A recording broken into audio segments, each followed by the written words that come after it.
ভাই, আপনারা সবাই যদি মোবাইল এই গ্রামের নাম কি? ফরিদপুর না, ফরিদপুর সদরপুর ভাঙ্গা, ফরিদপুর ভাঙ্গা মাইজেল গ্রাম। হয়েছে কথা বলা বন্ধ করেন, কেউ কথা বলবেন না। আমরা আসছি হচ্ছে ফরিদপুর মাইজেল ভাঙ্গা, না ভাঙ্গা মাইজেল গ্রাম, কালিয়া ইউনিয়ন।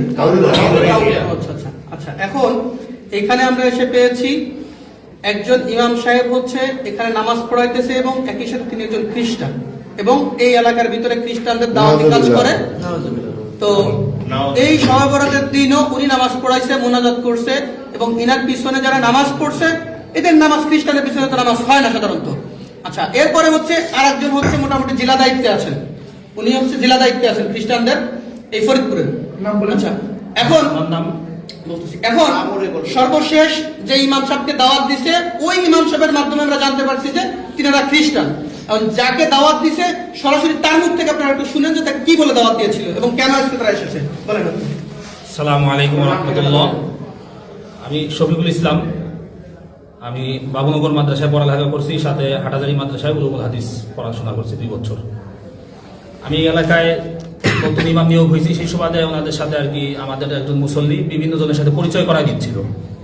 সেই বিভিন্ন জনের সাথে পরিচয়ের সুবাদেই ওনার সাথে আমার পরিচয়, ওই মুসল্লি ওনার সাথে আমার সাথে পরিচয় করাই দিচ্ছে। তো পরিচয়ের পর্যায়ে উনি আমাকে বলতেছে যে ভাই আসেন, আমরা তো একই ছেড়ে দিয়ে মানুষ, দুজনই আলেম, তাহলে আমাদের পরিচয়টা আর একটু গভীর হোক। আমি বললাম কিভাবে গভীর হবে? এরপরে বলতেছে যে আমরা একটা কোম্পানির কাজ করি, ওই কোম্পানিতে চাইলে আপনি আমাদের সাথে কাজ করতে পারেন, আল্লাহর রহমতে চাইলে এখানে টাকা পয়সার আপনার কোনো অভাব হবে না, আপনি আপনাদের সাথে থাইকা আমেরিকা, লন্ডন, বড় বড় রাষ্ট্র আপনি সফর করতে পারবেন, ভ্রমণ করতে পারবেন, টাকা পয়সা নিয়ে চলবেন। আর মসজিদে ইমামতি করে কয় টাকা দেয় আর আমাদের? আমি বললাম যে কি কাজ এটা? বলতেছে দিনের দাওয়াত, ওই দিনের দাওয়াত করে টাকা পাওয়া যায়, এটা এমন কি দিনের দাওয়াত বলেন আমাকে বিস্তারিত কইলা। উনি বলতেছে কয় সব নবীর কথাই তো কোরআন শরীফে আছে, আমরা শুধু ঈসা নবীর দাওয়াতটা আমরা বেশি দিই, অন্য কোনো নবীর আমরা দাওয়াত দিই না, আর আমরা তাকেই মানি।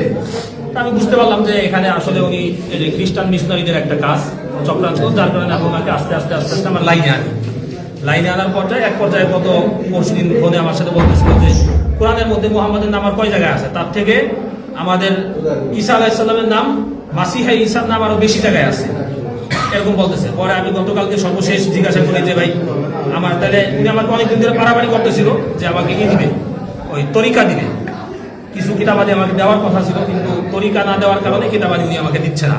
বলতেছিল তরিকা যদি আপনি নেন তাহলে আপনি কিতাবগুলি আমার থেকে নিতে পারবেন, এছাড়া তরিকা না দিলে আপনি আমাদের কোনো কিতাব পাবেন না। বললাম যে তাহলে কি করতে পারবেন? আপনাকে আগে তরিকা নিতে হবে। তরিকা কিভাবে নিব? এই তরিকা নেওয়ার জন্যই আজকে আমার এখানে আসা। যাওয়ার কথা ছিল প্রথমে ফরিদপুর, কিন্তু আমি ফরিদপুর যখন যাচ্ছিলাম না তখন এখানে আসলাম।